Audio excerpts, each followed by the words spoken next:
Mr. Tariq Rahman has been elected by the people of Bangladesh. They recognize him as their leader. And that is all that India wants. आज तक तो पाकिस्तान खुला नाचा बांग्लादेश बांग्लादेश बांग्लादेश बांग्लादेश, अब ऐसा नहीं होगा। भारी मेजॉरिटी से बांग्लादेश का इलेक्शन जीत चुके हैं and he will be the next prime minister of Bangladesh. Mohammad Yunus की कोई अकाउंटेबिलिटी नहीं है, कोई उससे सवाल कौन पूछ रहा है? और दूसरा वहां पे आसिम मुनीर, उससे कौन सवाल पूछ रहा है? दो ही पार्टीज थी जो पावर के लिए लड़ रही थी। One is BNP, Bangladesh nationalist party, Tariq Rahman वाली, और दूसरी जमात इस्लामी। जो तारिक रहमान है, तारिक रहमान के साथ इंडिया काम कर सकता है।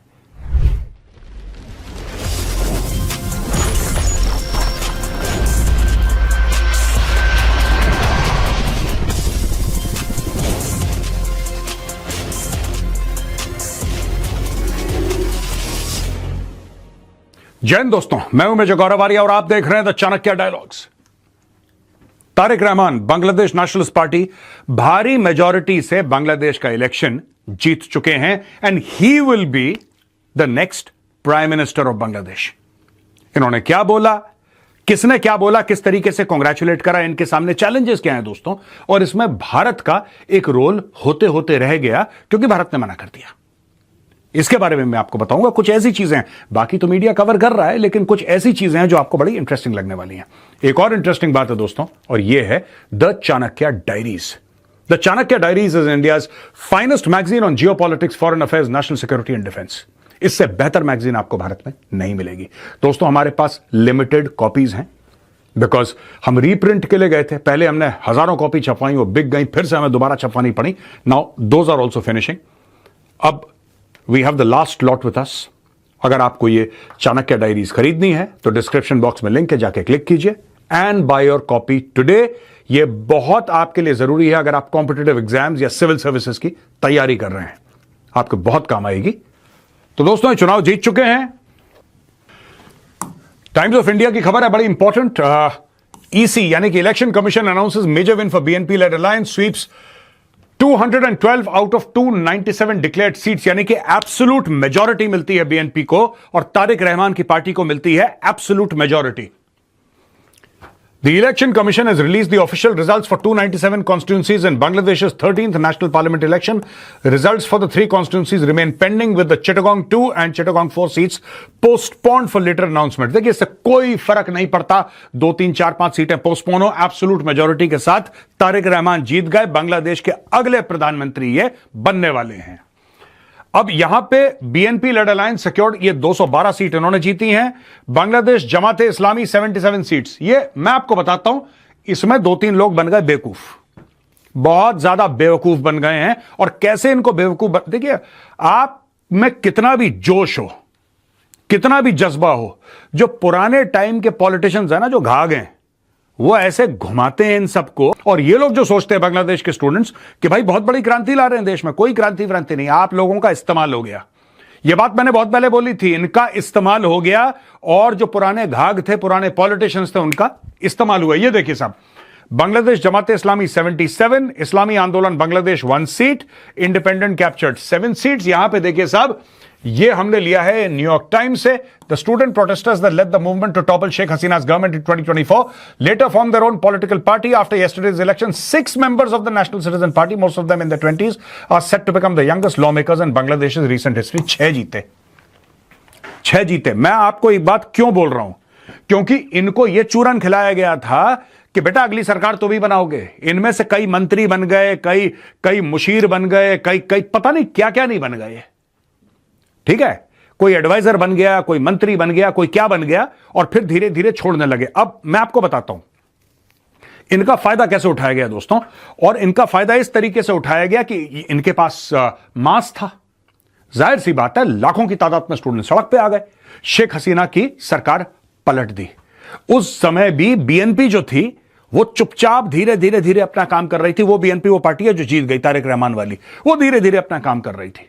वो सामने नहीं आई। हां, उनके बयान आए, सब कुछ हुआ, लेकिन बीएनपी ने सड़क में जाके ये जलाओ, ये पत्थर, ये डफली, उन्होंने कुछ नहीं करा। इनके साथ थी जमाते इस्लामी। जमाते इस्लामी को यह लगा कि ये तो स्टूडेंट बेवकूफ हैं, ये तो बहुत जज्बाती हैं, चलो इनका फायदा उठाते हैं। जमाते इस्लामी पॉलिटिकल पावर में आना चाहती थी और जमाते इस्लामी को पूरा सपोर्ट था मोहम्मद यूनुस का। मोहम्मद यूनुस कौन? Chief adviser of Bangladesh. Mohammad Yunus ने पूरा का पूरा सपोर्ट झोंक दिया जमाते इस्लामी को, क्योंकि खुद वो मास लीडर है नहीं, 2 वोट उसको मिलते नहीं अगर चुनाव के लिए खड़ा होता तो उसने क्या बोला कि भाई मुझे ऐसी पार्टी चाहिए। अच्छा, दूसरी चीज है, आवामी लीग जो थी शेख हसीना की पार्टी, उसको कर दिया बाहर। ठीक है जी, वो तो चुनाव में थी नहीं। अब बची बीएनपी। बीएनपी के अलावा कोई मेन स्ट्रीम पार्टी थी नहीं वहां पे बांग्लादेश में, उसी को जीतना था। छोटा मोटा जमाते इस्लामी का 50, 60, 70 सीटें, दैट्स ओके। उससे ज्यादा ये होप करना कि जमाते इस्लामी अपने आप सरकार बना लेगी, सॉरी, नेवर पॉसिबल। यहां पे दोस्तों देखिए, ये वो लोग थे स्टूडेंट्स, इन लोगों ने एक्चुअली तख्ता पलट करा था। स्टूडेंट्स ने तख्ता पलट किया। क्यों? क्योंकि उनकी ये उम्मीद थी कि उस तख्त पे वो बैठेंगे। इनकी टोटल 6 सीटें आई और जो चुपचाप बैठा रहा, चुपचाप, जिसने चुपचाप अपनी प्लानिंग करी, सब कुछ करा, पॉलिटिकल मास्टरमाइंड, उसके आ गए भाई, उसकी आ गई दोस्तों 212 सीटें। समझ गए आप? चुपचाप काम करा, बेस था, पॉलिटिकल बेस था, वर्कर थे, ऑर्गेनाइजेशन थी, ग्राउंड पे जाके काम कर रहे थे। 212 सीटें और ये भाई लोग डफली वाले 6। ठीक है, और मैं आपको एक और बात बता दूं, ये भी जो 6 हैं ना, ये भी जो 6 हैं, आप मुझसे लिख के ले लो, अगले 1 साल के अंदर या उससे जल्दी 1 साल के अंदर या तो ये लोग इसमें मिल जाएंगे या ये लोग इसमें मिल जाएंगे। ये पार्टी समाप्त होने वाली है, क्योंकि ये पार्टी आधे से ज्यादा समाप्त हो चुकी है। ये फैक्ट है। ये जो स्टूडेंट थे जो सड़क पे आए थे, आग लगा दी, पूरी फायरिंग हो रही है बांग्लादेश में, ये कर देंगे वो कर देंगे, इनको बना दिया बेवकूफ। और किसने बनाया बेवकूफ? बेवकूफ बनाने वाले थे जमाते इस्लामी वाले। चढ़ जाओ, ये कर दो, मार दो, काट दो, तुम ही हो फ्यूचर बांग्लादेश के। बांग्लादेश के फ्यूचर को मिले 6 सीटें, दैट्स इट। जो बांग्लादेश के फ्यूचर थे, जो चाहते थे कि प्रधानमंत्री बन जाए, जो भी बन जाए, उनका खेल खत्म हो गया। 6 में से कई चले जाएंगे बीएनपी में और कुछ चले जाएंगे जमात में। आप देख लेना, अभी ये नहीं रहेंगी, ये पार्टी नहीं बचेगी। मुझे नहीं लगता है पार्टी ज्यादा बचेगी। अब यहां पे दोस्तों एक बहुत बढ़िया इंडिया ने बहुत पॉलिटिकली और डिप्लोमेटिकली करेक्ट एक कदम लिया। जब चुनाव होने वाले थे तो बांग्लादेश की सरकार ने भारत को बुलाया। आप जानते हैं भारत का इलेक्शन कमीशन कंडक्ट करता है the biggest election in the world. India से बड़ा, इंडिया से और जिसको कहते हैं सीमलेस इलेक्शन और दुनिया में कहीं नहीं होता। करोड़ों दर करोड़ों लोग आते हैं, पता नहीं 70, 80, 90 कितने करोड़ लोग तो वोट देते हैं भारत में। आई डोंट नो कितने देते हैं। लाखों यहां पे पोल बूथ्स होते हैं, लाखों की तादाद में, लाखों की तादाद में पैरामिलिट्री फोर्सेस और पुलिस फोर्सेस और पता नहीं क्या क्या डिप्लॉयड होती हैं कि इलेक्शन स्मूथली जाए। There is an entire machinery at work. तो बांग्लादेश ने इन्वाइट करा कि आप एक काम करिए, आप अपने बंदे भेजिए, ऑब्जर्वर्स भेजिए। ऑब्जर्वर कौन होते हैं दोस्तों? वो लोग, वो एक्सपर्ट्स जो जाके बांग्लादेश के जो चुनाव की प्रक्रिया है और जिस तरीके से चुनाव हो रहा है उसको जाके व्यू करते हैं, ऑब्जर्व करते हैं, देखते हैं और फिर बोलते हैं कि ठीक हुआ नहीं हुआ। भारत ने बोला भाई सॉरी, हम किसी को नहीं भेजना चाहते। और ये बड़ी स्मार्ट मूव थी भारत की। मैं आपको बताता हूं, देखिए। Amid the voting in Bangladesh, India said Thursday that it stands for free, fair and inclusive and credible elections in the country. The Ministry of External Affairs also said India had declined Dhaka's invitation to send observers for the polls. We should wait for the outcome to see what sort of mandate emerges, and thereafter we will look at the issues on the election. You know our position. We stand for free, fair, inclusive, credible elections. We did receive an invitation to send observers. We have not sent our observers to Bangladesh. अब ये रणधीर जायसवाल जी हैं, spokes person है ministry of external affairs के। उन्होंने बोल दिया बांग्लादेश ने भारत से रिक्वेस्ट करा ऑब्जर्वर भेजिए, भारत ने बोला सॉरी। ऐसा क्यों बोला भारत ने दोस्तों? यही मैं बता रहा हूं, बहुत बड़ी डिप्लोमेटिक जो भारत की मूव थी एक, वो ये थी कि यार देखो, वैसे ही बांग्लादेश के अंदर शिकायत है कि भारत इंटरफेयर करता है, बेसर पैर की बेबुनियाद शिकायत, कोई सेंस नहीं है इसका, कोई लॉजिक नहीं है। बांग्लादेश में शिकायत है कि हमारे इंटरनल मैटर्स में भारत जो है ना वो इंटरफेयर करता है, भारत इससे बात करता है, उससे मिलता है। भारत ने बोला हम जाते ही नहीं, चलो तुम अपना चुनाव खुद करो यार, जो जीतेगा हम उसके साथ डील करेंगे, राइट। एक और बात तय थी, देखिए 2 पार्टीज थी और ये चुनाव 2 पार्टियों के बीच में हुआ है। जैसा मैंने बोला, जो छात्र थे बांग्लादेश के, जो स्टूडेंट थे, वो तो बेवकूफ बन गए, वो हीरो बन रहे थे, शेख हसीना को निकाल दिए सब, उनकी दुर्गत हो गई, ठीक है ना। 2 ही पार्टीज थी जो पावर के लिए लड़ रही थी। One is BNP, Bangladesh nationalist party, Tariq Rahman वाली, और दूसरी जमात इस्लामी। ऑलरेडी लोगों को यह बात पता था और यह बात मैं भी कह चुका हूं कि सबसे ज्यादा चांसेस इसी के थे तारिक रहमान के जीतने के लिए, और वो नेचुरली ऑर्गेनिक तरीके से जीत जाता और जीत भी गया। जीत भी गया। अगर भारत अपने ऑब्जर्वर भेजता, 10 15 20 लोग भेजता और हर जगह जाते, तो सोशल मीडिया पे उनकी फोटो डाली जाती है और एआई से यह बोला जाता कि ये देखो इंडियंस इलेक्शन में ये जमात इस्लामी वाले करवाते। ये सबसे बदमाश लोग हैं जमात इस्लामी, कहीं पर भी हो दुनिया में भैया, सबसे बदमाश जमात इस्लामी यही काम करवाती। अच्छा देखो ये तो इंडियंस आए हैं, ये इंटरफियर कर रहे हैं, ये देखो एआई की इमेजेस चलाते। तो जो बीएनपी जीत रहा था चुनाव, वो मामला बिगड़ जाता और लोग कहते कि अच्छा ये तो इंडिया ने जितवा दिया, क्योंकि वहां के लोगों के दिमाग में फतूर है ना कि इंडिया कर देता है, इंडिया कर देता है। That is what they think. तो यहां पे दोस्तों बात यह हुई कि भारत ने बोला भाई sorry, we wish you all the best, हम अपने बंदे नहीं भेज रहे, आपको जो करवाना है कराओ। आज की तारीख में इस चुनाव को कोई चैलेंज नहीं कर रहा, और इसलिए चैलेंज नहीं कर रहा, सिंपल सी बात है, क्योंकि सबके सामने हुआ ये। इंडिया दूर रहा, इंडिया ने बोला हमें कोई लेना देना नहीं है, तो आप इसको क्वेश्चन कर ही नहीं सकते, ठीक है। And India can work with Tariq Rahman. जो तारिक रहमान है, तारिक रहमान के साथ इंडिया काम कर सकता है। क्यों? क्योंकि तारिक रहमान के जो आपको याद है मोदी जी ने चिट्ठी भेजी थी थ्रू डॉक्टर एस जयशंकर, वो तारिक रहमान को चिट्ठी भेजी थी जब बेगम खालिदा जिया की डेथ हुई थी, और वहां पे तारिक रहमान ने बोला कि we want to have good relationship with everybody. हमारा ना कोई दोस्त है ना कोई दुश्मन है, Bangladesh first. And this is what India also wants, Bangladesh first यार, put Bangladesh first, you should put Bangladesh first. Problem तब आती है when you start putting other countries first. मैं तो एज अ इंडियन बोल रहा हूं put Bangladesh first. The problem with Mohammad Yunus was he was saying America first, then he was saying China first. That is the problem. If Tariq Rahman is saying Bangladesh first, hats off, very good यार, very good, we support you, we support you, put Bangladesh first. ये देखिए साहब, तो भारत ने observer नहीं भेजे। दोस्तों मोदी जी ने ट्वीट करा, I convey my warm congratulations to mister Tarique Rahman on leading BNP to a decisive victory in the parliamentary elections in Bangladesh. This victory shows the trust of the people of Bangladesh in your leadership. India will continue to stand in support of a democratic, progressive and inclusive Bangladesh. I look forward to working with you to strengthen our multifaceted relations and advance our common development goals. ये हो गया Bangladesh BNP and T Rahman BNP. यहां पे ambassador Brent क्रिस्टनसन, ये US embassy Dhaka, ये US ambassador to Bangladesh हैं। Congratulations to the people of Bangladesh on a successful election and the Bangladesh Nationalist Party and Tariq Rahman on your historic victory. The United States looks forward to working with you to realize shared goals of prosperity and security for both the countries. अब इसके लिए तारिक रहमान के लिए सबसे बड़ा जो challenge है दोस्तों वो यूएस है। इमीडिएट चैलेंज मैं आपको बता रहा हूं, इमीडिएट चैलेंज, ये शपथ लेगा और सबसे पहले उसको ये डील करना पड़ेगा। ऐसा क्यों है? ऐसा इसलिए भाई क्योंकि जो मोहम्मद यूनुस साइन कर गया है ट्रेड डील यूएस के साथ, वो नहीं है जो आपको और मुझे पता है। हमें तो ऊपर वाली जो परत होती है ना वो पता है, नीचे कितना ये घुसा हुआ है मामला, nobody knows, this man will find out. दोस्तों ये जो तारिक रहमान है, ये Tarique Rahman will find out. तो प्राइमरी उसकी जो रिस्पॉन्सिबिलिटी होगी इमीडिएटली कि यूएस के साथ जो डील हुई है उसको जरा सॉर्ट आउट करे, देखे, उसको स्टडी करे। ऐसा ना हो कि बांग्लादेश की जेब कट जाए, और दोस्तों थोड़ी बहुत जेब कट गई है। China congratulates BNP. Congratulations to the people of Bangladesh on the smooth and successful 13th parliamentary election and to the Bangladesh Nationalist Party for taking the lead in election, the Chinese embassy in Dhaka said.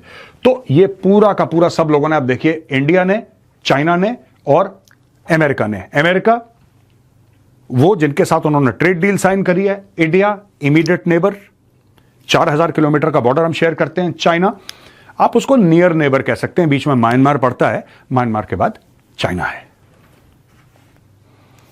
दोस्तों BNP thanks India, hopes for stronger bilateral ties. The BNP on Friday thanked India and Prime Minister Narendra Modi for recognizing the verdict of Bangladesh's general elections and hope that the relations between the two countries will be strengthened under the new government.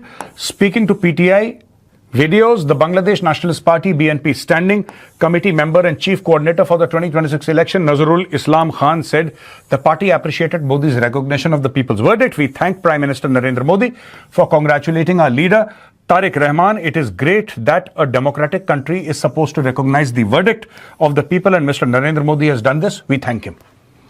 अब दोस्तों ऐसा लग रहा है कि बांग्लादेश और भारत के रिश्ते, मैं ये तो नहीं कहता कि बहुत अच्छे हो जाएंगे, I am not saying that, right, but yes, ये जो रिश्ते बुरे हुए थे बीच में, साल डेढ़ साल तक जो खराब हुए थे, ये जानबूझ के करे गए, और ये करा मोहम्मद यूनुस ने जमात इस्लामी के कहने पर, जानबूझ के। इसका कोई सेंस नहीं था, इसका कोई लॉजिक नहीं था, बस अंदर की जो प्रॉब्लम्स हैं, जो भी बांग्लादेश की प्रॉब्लम्स हैं, लोग सड़क पे आ रहे हैं क्योंकि लोग परेशान हैं, उनको ये बताने के लिए कि नहीं, तुम परफेक्ट हो, तुम अच्छे हो, तुम्हारी सिचुएशन परफेक्ट है। ये तो इंडिया वाले तुम्हारी तरक्की से जलते हैं यार, ये तो इंडिया वाले तुम्हारे बीच में इंटरफियर करना चाहते हैं, तो इंडिया वाले वहां पे परेशानियां डाल रहे हैं हमारे लिए, वरना हमारा तो परफेक्ट। ये जो इन्होंने चूरन खिलाया अपनी कौम को, और वहां पे स्टूडेंट आ गए सड़क पे, राइट। पहले उसको शेख हसीना को निकालने के चक्कर में फिर भारत के खिलाफ दुनिया भर के ड्रामे हुए।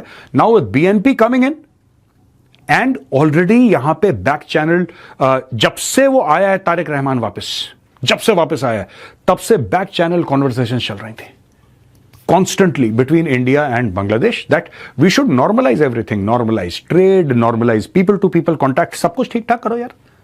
दिक्कत क्या है इसमें, है ना दोस्तों? सबसे ज्यादा इसमें नुकसान, चाइना फिर रिकवर कर जाएगा, सबसे ज्यादा जो थप्पड़ पड़ा है वो पाकिस्तान के मुंह पे पड़ा है। क्योंकि आज तक तो पाकिस्तान खुला नाचा बांग्लादेश बांग्लादेश बांग्लादेश बांग्लादेश, अब ऐसा नहीं होगा। पाकिस्तान ऐसा क्यों कर पाया? इसलिए कर पाया दोस्तों क्योंकि मोहम्मद यूनुस की कोई अकाउंटेबिलिटी नहीं है, कोई अकाउंट, उससे सवाल कौन पूछ रहा है? और दूसरा वहां पे आसिम मुनीर, उससे कौन सवाल पूछ रहा है? तो दो डिक्टेटर टाइप के लोग खड़े हो गए, आपस में बातचीत कर रहे हैं, उनसे सवाल कौन पूछ रहा है? Nobody is asking them any question. लेकिन Tariq Rahman, because he is elected by the people of Bangladesh, therefore he is accountable to the people of Bangladesh. Tariq Rahman को तो बांग्लादेश के लोगों को जवाब देना पड़ेगा ना, तो उसके ऊपर रिस्पॉन्सिबिलिटी अलग है। In case of Mohammad Yunus, there was full authority, zero responsibility. Mohammad Yunus, full authority, zero responsibility. Tariq Rahman, full authority, full responsibility. That is the difference between the two people. यहां दोस्तों शेख हसीना ने यह बोला है कि voterless illegal, Sheikh Hasina wants Bangladesh elections cancelled, labeling the elections deceptive. Former Prime Minister said that they were arranged without her party, the Awami League, and without voters. Ousted Prime Minister Sheikh Hasina has demanded the cancellation of the voterless, illegal and unconstitutional elections. यार देखिए, point of view तो हमने आपको दे दिया, just a point of view, इससे कुछ होगा नहीं। भारत कांग्रेचुलेट कर चुका है, यानी कि भारत एक्सेप्ट कर चुका है, राइट। अमेरिका एक्सेप्ट कर चुका है, चाइना एक्सेप्ट कर चुका है, तो मुझे नहीं लगता कि इससे ज्यादा कुछ फर्क पड़ेगा। Yes, Sheikh Hasina's party Awami League should have been involved, but now see, India's interest is not in Sheikh Hasina or Tariq Rahman.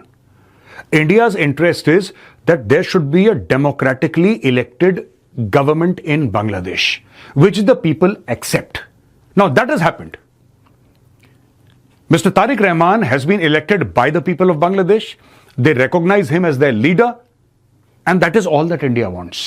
And that is all that any country should want. That's it.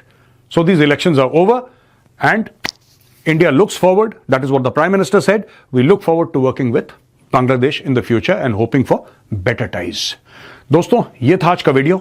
जाने से पहले मैं आपको फिर एक बार याद दिलाता हूं, ये है द चाणक्य डायरीज। अगर आपको ये मैगजीन ऑर्डर करनी है तो जाइए डिस्क्रिप्शन बॉक्स में लिंक है, क्लिक कीजिए and by your copy today. जय हिंद, वंदे मातरम, भारत माता की जय।